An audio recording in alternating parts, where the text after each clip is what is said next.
Let's be brutally honest right now. That's a big question. I'm looking for someone who doesn't want to go to base camp, but they want to go to the very top. Whether it's here, India, New York. Civilization was born at happy hour. That's what wins. That's what stands out. That's what people are interested in. That's what I want to know. The Hospopreneurs Podcast with James Henderson. Hello and welcome to episode 143 of the Hospopreneurs Podcast. After touring the US in an old motorhome, Jaz Wearin and her husband Grant have together built Modus Operandi, a 100% green energy-powered Sydney-based brewery, with several accolades to its name in just over 7 years. The leader in what is now a family of brands, Modus champions quality and a culture of innovation with nationwide distribution. You may also be familiar with Saintly, their seltzer brand, but today's episode focuses on the release of their non-alcoholic beer brand, Nort. Hey team, the episode today is sponsored by our friends at Access Collins. They provide comprehensive table management and end-to-end function management tools that enable you to have complete control over the entire customer journey. If that's something you'd like, please support us by supporting them at bit.ly/hospo sponsor.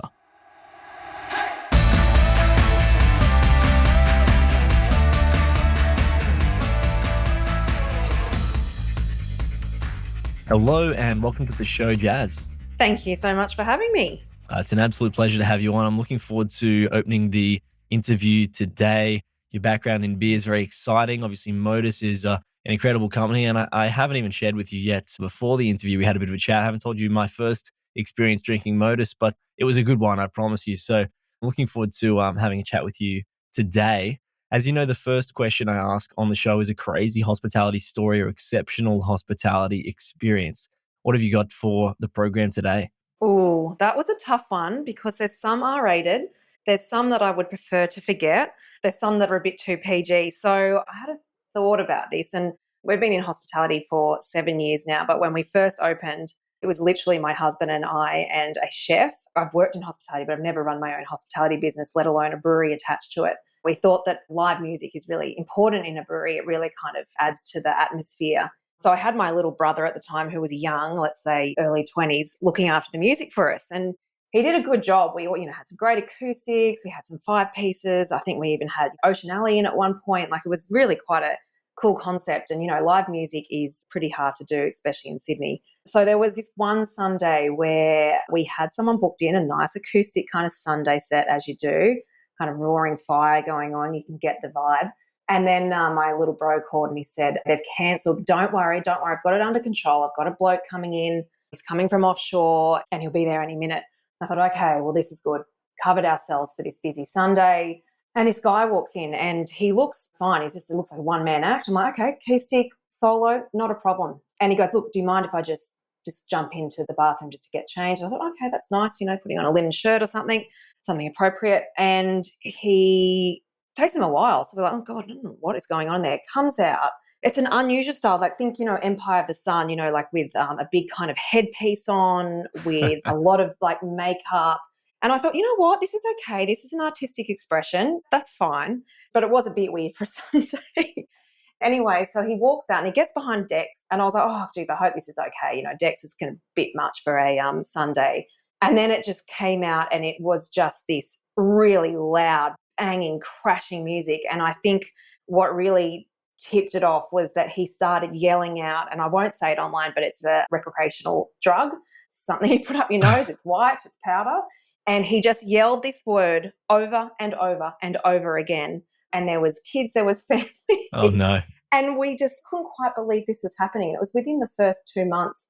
And Grant and I just looked at each other and just thought, well, this is a moment. This is a moment. And then we just had to come over to him and say, mate, this is not acceptable. So from that point on, I fired my brother and we moved to someone that booked music and kind of had checked the reels, because it's pretty important you get live music right.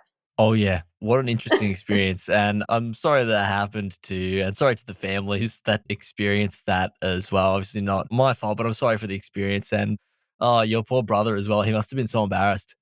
Yeah, we actually videoed it for him just to say this is happening. But yeah, that's the one that's kind of first come to my mind. Obviously, we've had so many other amazing experiences, but I thought that one was a bit of a laugh. I always kind of look back at that and just go far out. The joys of starting a hospitality business when you're quite naive to the fact of live bookings, music bookings. And then since then, so that was a while ago too, and I'm sure things have come a long way since as well. And what are some of the things then you've learned about and from live music yourself through that experience? Not just that experience, but moving forward after that. Less is more in terms of we were trying to do live music on Friday, Saturday, and Sunday. And just the resources that takes from a resourcing point of view, like it's a lot of work clearing out the venue, getting all the AV PRs kind of set up. It was a lot of work. And sometimes people, they don't always want loud music blaring. They kind of want that ambient music in the background. So we did learn that we would be better doing fewer, bigger, better on the live sets, just so people could, it was an occasion. They knew that there was going to be a 5-piece band that was going to make some noise. They knew they could get up and have a boogie. And I think that was something that we really learnt about live music, is to do less, but to do it bigger. Fantastic. And I know we've talked a bit about live music now, but the focus of your business being actually about beer, I'm really excited to hear about that story too, and how you came to make beer. You said you started with your partner as well. And I'd love to know a bit about that just after I do ask the second question I normally ask on the program, which is why you do what you do. So what is it that really sits behind all of those decisions that you make that's bigger than the business, that's more personally, what really drives you? Sure. Modus was born out of a love for beer. My husband has always loved beer. It was a home brewer himself.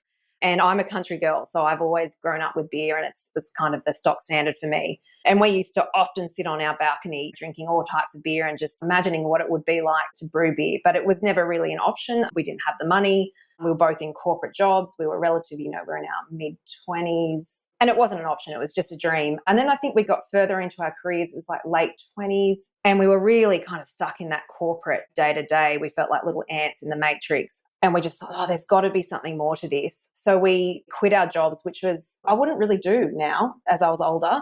It's quite naive, really, to just kind of quit your jobs and buy 2 tickets to the US, which is what we did, knowing that the US was a mecca for beer. So we literally rented out our apartment, hopped on a plane, we bought a little motorhome, unseen, which was interesting. And we got into our little motorhome and we just kicked off. We kicked off a 6-month trip around the US where we tasted a lot of beer, like every day. We also had a lot of chicken wings. It was a real vibe back then.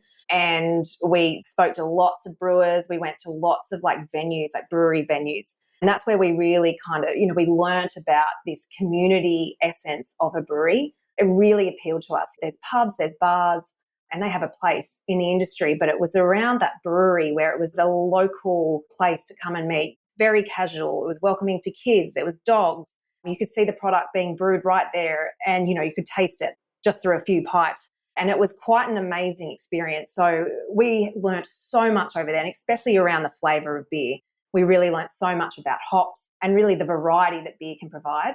So we left after 6 months, came home, and we searched around for a venue for a long time. And obviously being brewing, it has to be industrial. So that's a little bit of a challenge with a brewery venue, is that, you don't want to be out in the back blocks, but you need to be able to be close to a commercial centre. So we eventually found our brewery in Mona Vale, and that was back in 2012, and we opened in 2014. Thank you for the story, and obviously you're summarising a lot to get to that.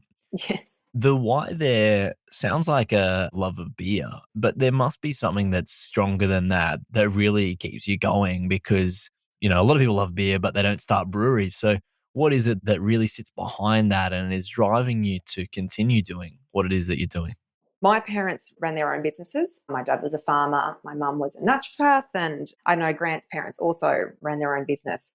So I think that was always part of us. And also, after working in corporate for so long, we loved that. We learned so much. But after a while, it loses creativity. And I think running a business, no matter what you do, there's this real sense of creativity. And it can be even creative in accounts or even in food ordering or software. There's creativity at every stage in a small business.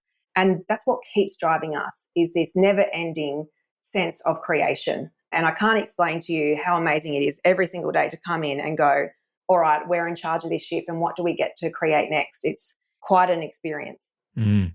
You mentioned your corporate career a few times there. What did you do before working in beer?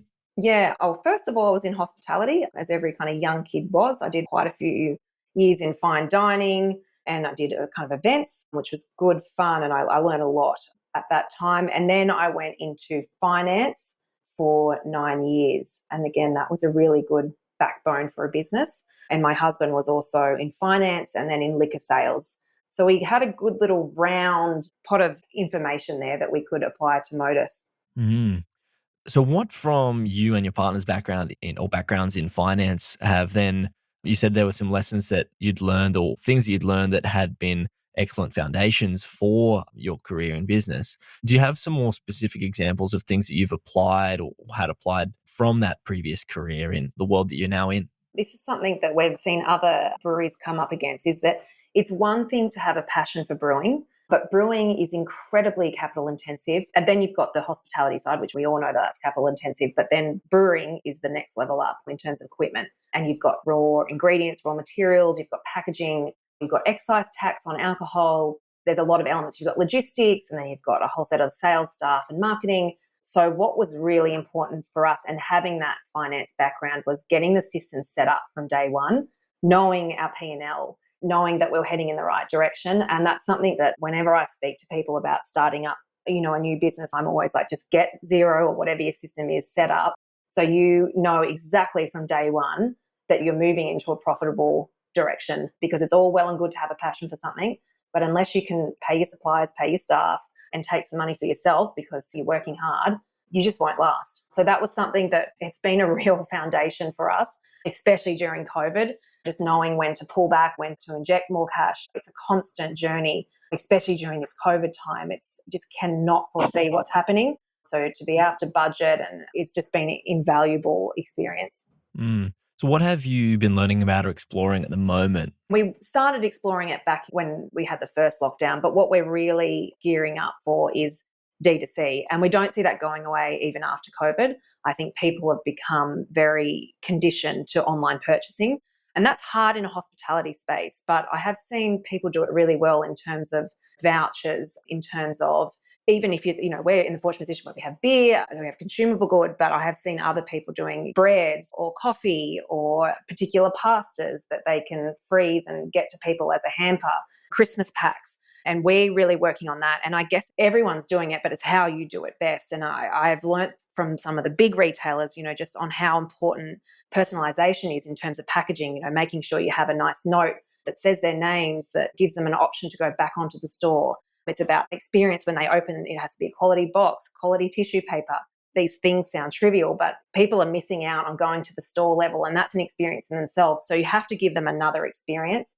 And I think that's something that we're really looking at the moment, is how we can have a conversation with our customers, knowing that we are a premium brand. How does that translate into the D2C experience? So that's something that we're looking at and we're quite passionate about, and I don't think it's going away. And the other thing that has been born out of COVID times is our Nort brand.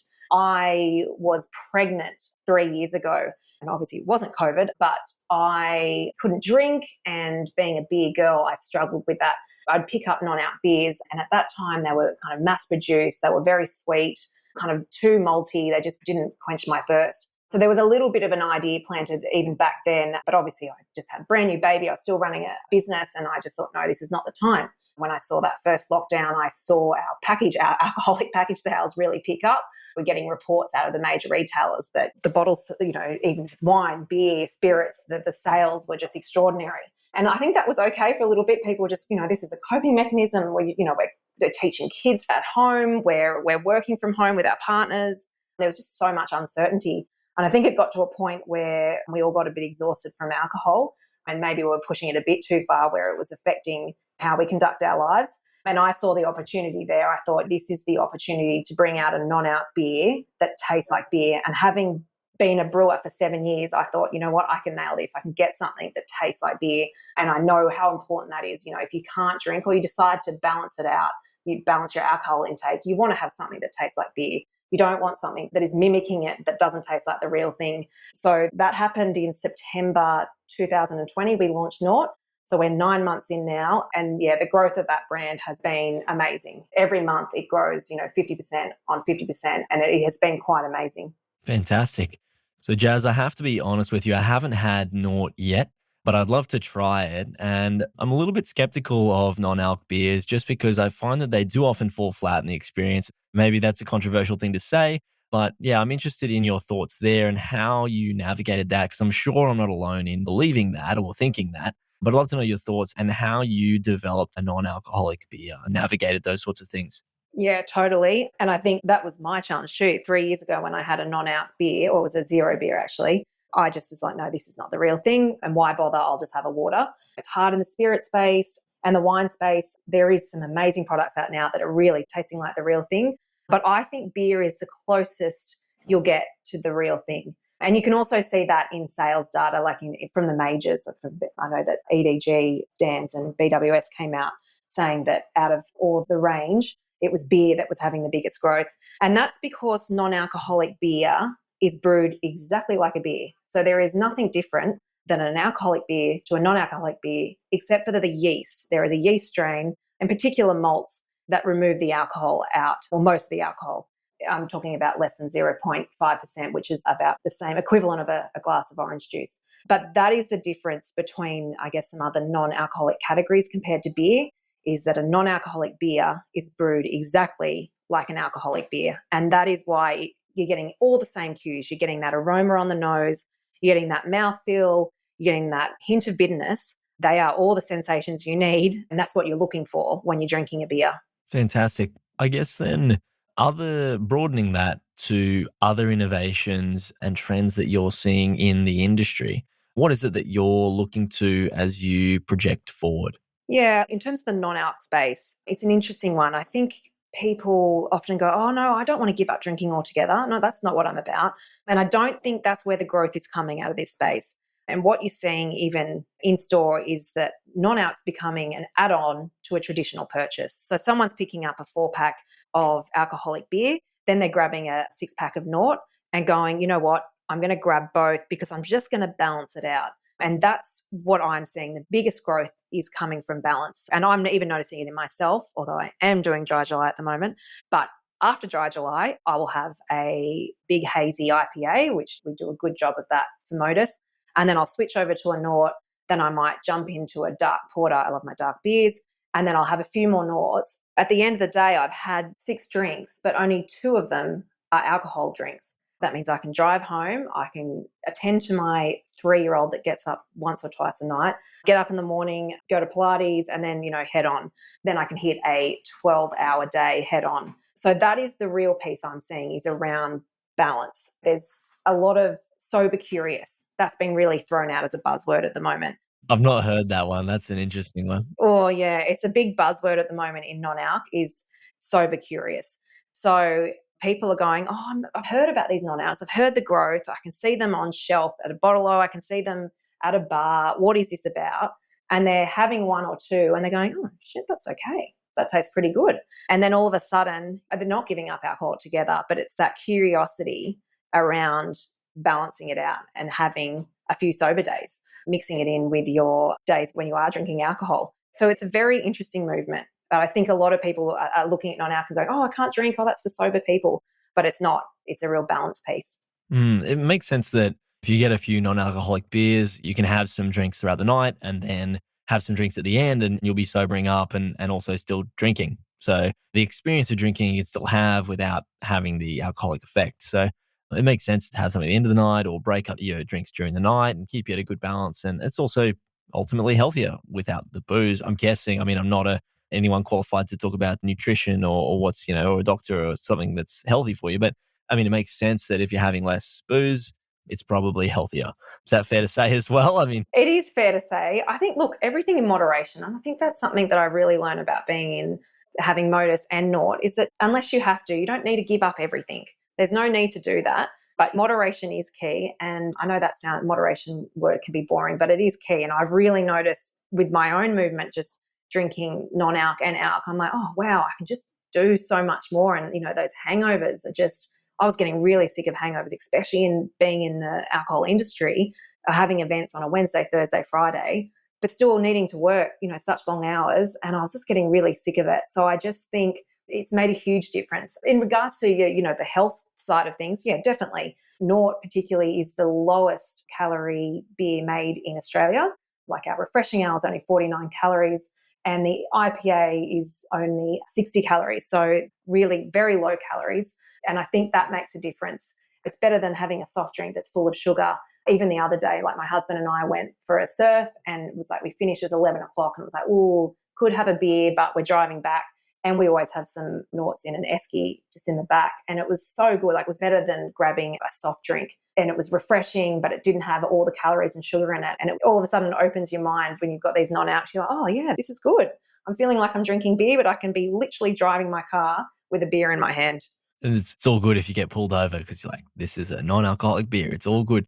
I know. I've been waiting for that moment. I'm like, come on, pull me over. It'll happen. Jaz, you mentioned you've been brewing for a long time. I'm interested in your creative process and the steps that you take to develop products. So what is it that you do to go through that process of developing new products? Yeah, I think that's one of my favorite parts of my job is creating brands, whether it's from brands, but also menus to beer labels to decals to D2C packaging. I really enjoy that brand process. And I think with Modus, it started a lot more innocently. We had $7 when we opened up. So we didn't have a huge resource to be able to kind of get creative teams in and graphic designers. It was really done off our own bat. But I think there's something authentic in that. I think you can see that in the brand.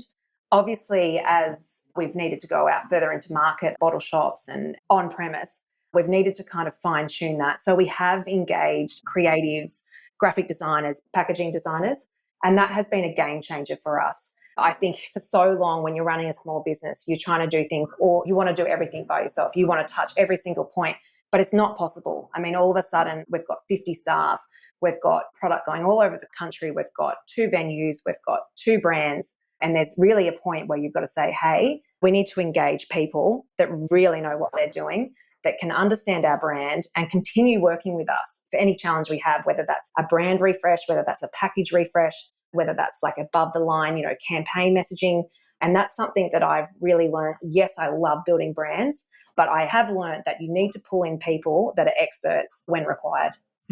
How do you get into a state that allows that creativity, that allows you to generate those ideas and play with those ideas? What is it that you do yourself to actually do that? And then how do you provide that for other people to do within your team when you engage those people to assist? So, yeah, I have a pretty wild brain and a lot of my team members will tell you that as well. I have a bit of a scattergun approach. I can come up with a lot of ideas at once. I guess the challenge for me and my team is to distill those ideas. It often comes when I take some time out. It's quite challenging when you're running a business to be creative, to allow those juices to flow, unless you kind of take yourself away from the day-to-day and really, have strategy sessions or go out for a walk and get really clear on what you're trying to achieve. I do find that if you become too prescribed with and go, I've got to do this, that those creative juices do not come out. But we usually kind of commences with me and I will usually go for a walk. That's usually my go-to. Go out for a walk with no music and give myself an hour and a half just to really distill my thoughts. I usually then get back here with the marketing team and we literally get a whiteboard and get the TV up and we just punch everything out, put it all out, and then we distill it. And it's at that point that we kind of put a presentation together and get it out to some of our agencies, whether it's creative, digital, media spend, things like that, just so we can give them a really clear direction of where we want to go.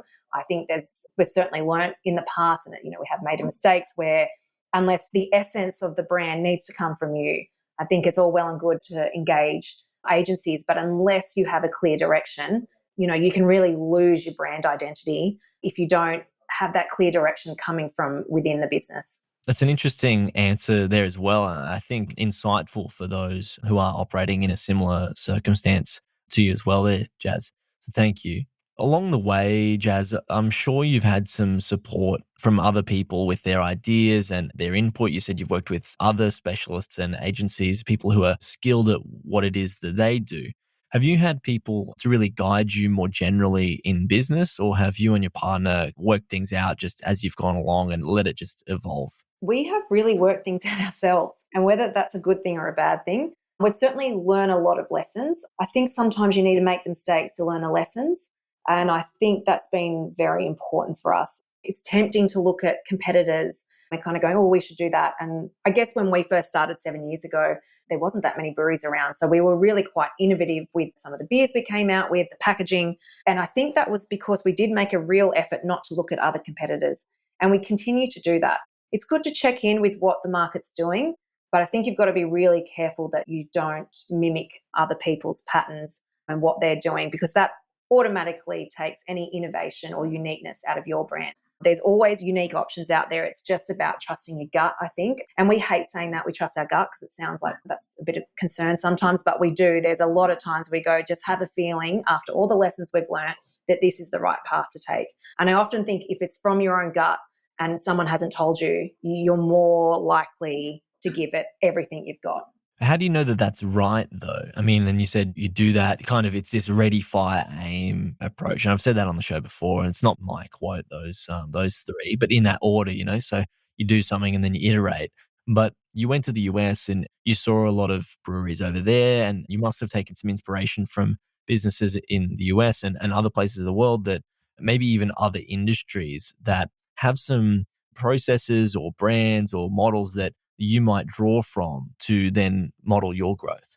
Definitely. There's little bits you can take from lots of industries. And I think, we all help each other by doing that. I'm not saying that we don't take inspiration from other companies or other industries.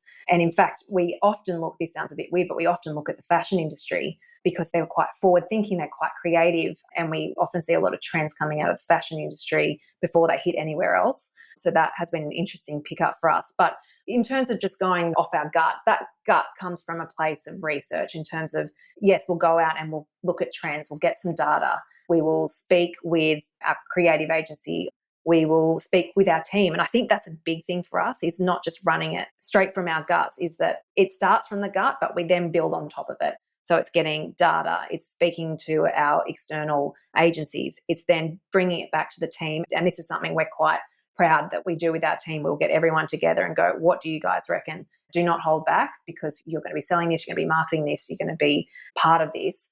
And I think that's quite a powerful tool when you've got 30 people in the room, all from different backgrounds. And that has been really interesting, and to see how things are shaped from that point, which started with a gut idea. You mentioned that you do draw on some ideas from the fashion industry.